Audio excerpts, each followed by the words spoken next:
And we wanted to make a small note here. We find, Wallahu musta'an, we find from the fitna that has occurred with the people of Hadadiyya. You look at this tremendous hadith that was Sheikh Ahmed, he mentioned, and the advice of the Prophet sallallahu alaihi wasallam during the times of differing, to hold on to his sunnah and the sunnah of the rightly guided khulafa after him.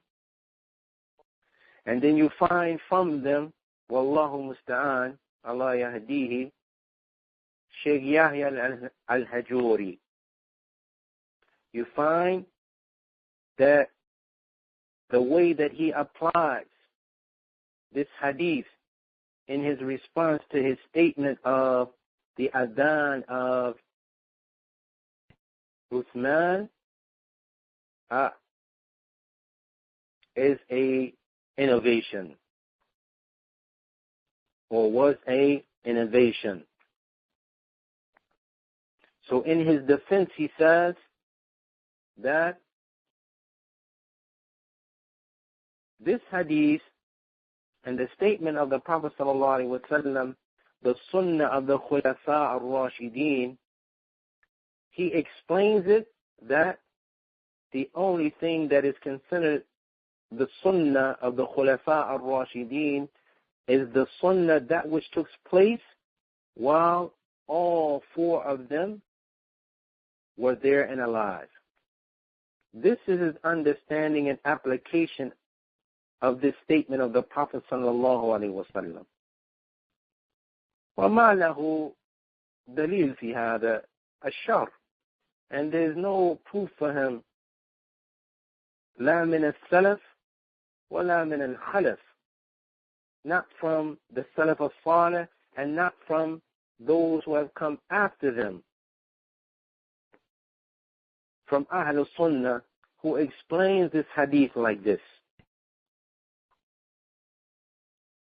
And this shows you the importance of sticking to the dalil and taking our understanding from the Salaf, regardless of a person's status or our love for them and so forth,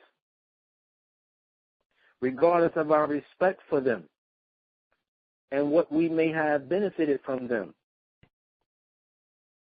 The haqq is more beloved to Ahlul Sunnah min al-ashkhas,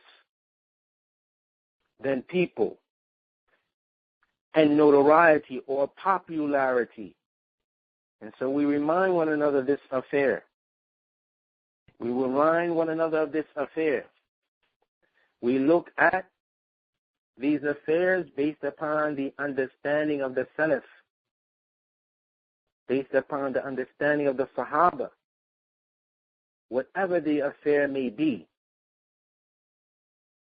And regardless of the person and their status, upon the people, as our Prophet sallallahu alaihi wasallam, he mentioned, al-bayyina ala al-mudda'i ila akhir al-hadith.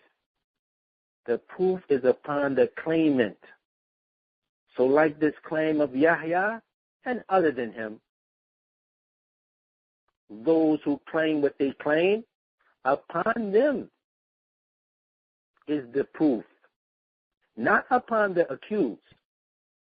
Well, as the Prophet sallallahu alaihi wasallam, he said, al-bayyina ala al-mudda'i wal yamin ala man da'a alayhi.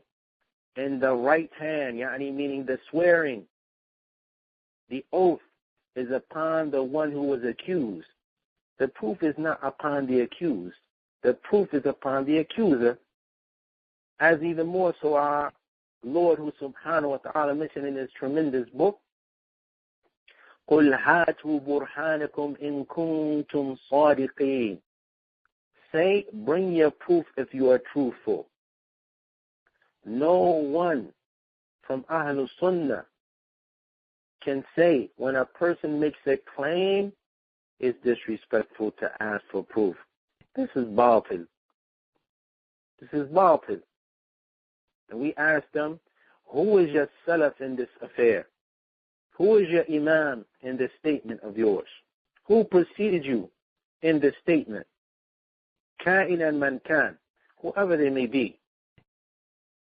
And we know we deal with the people in different ways, based upon their condition.